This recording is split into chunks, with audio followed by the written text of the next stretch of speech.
So, good evening everyone. This is my first time story slamming. Good luck to the actual storytellers tonight. Best of luck. Tonight's first story begins at Camp Tibitonka, Big Stone Lake, South Dakota, 1982. The counselors would blast a new song over the loudspeaker to wake up all the 12-year-olds. Previous mornings had included Eye of the Tiger and Tainted Love. But on this magical Monday morning, I was awakened by the gorgeous, gravelly growl of a woman born Joan Marie Larkin, known to the modern world as Joan Jett. It was the first time I had ever heard I Love Rock and Roll, and it was a transformative experience. I walked out of my shitty cabin in a stupid trance, shuffling closer to the blare and the bass line of the loudspeaker. I was soaking up the lyrics, dreaming of being that lanky teenage something standing by the record machine, the object of Joan Jett's affection. Ready to do her bidding and plump as many goddamn dimes in the jukebox. So fast forward 4 years to 1986. I am no longer a 12-year-old, but I am a full-fledged teenager with a raging interest for all things rock and roll. I finally get tickets to see Joan Jett in concert at the State Fair in Kieran, South Dakota. So, when she sang, I knew he must have been about 17, I must have been about 17. So it was hard to imagine that every single song she sang that night was not specifically directed at me. Now, mind you, I am staying true to the prompt of tonight's slam, passionate. I am passionate about the awe-inspiring musicianship of Joan Jett. I do not intend to blur the lines between passion and obsession, because I do not want to disappoint Miss Allison Brory, another woman who rocks, another woman who I am very passionate about.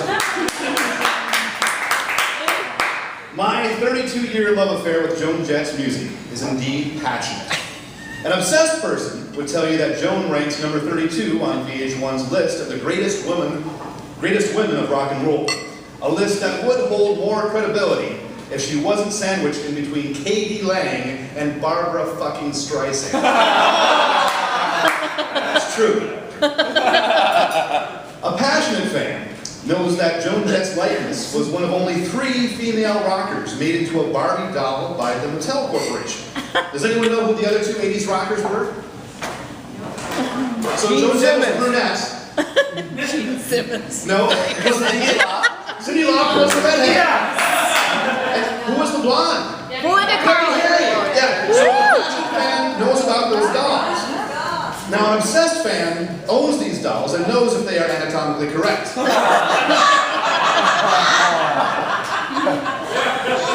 An obsessed fan would have showed up at the 1986 South Dakota State Fair dressed in crimson and clover, over and over. I remain merely a passionate fan. For that concert, I was rocking a black t-shirt and blue jeans. Some things never go out of style. So the rumor at the State Fair was that they were going to shut the concert down if Joan played the controversial Runaway song, Cherry Bomb. Something about the South Dakota promoters taking issue with the lyrics about stripping a teenage boy of his virginity. Again, all of her songs aimed at me.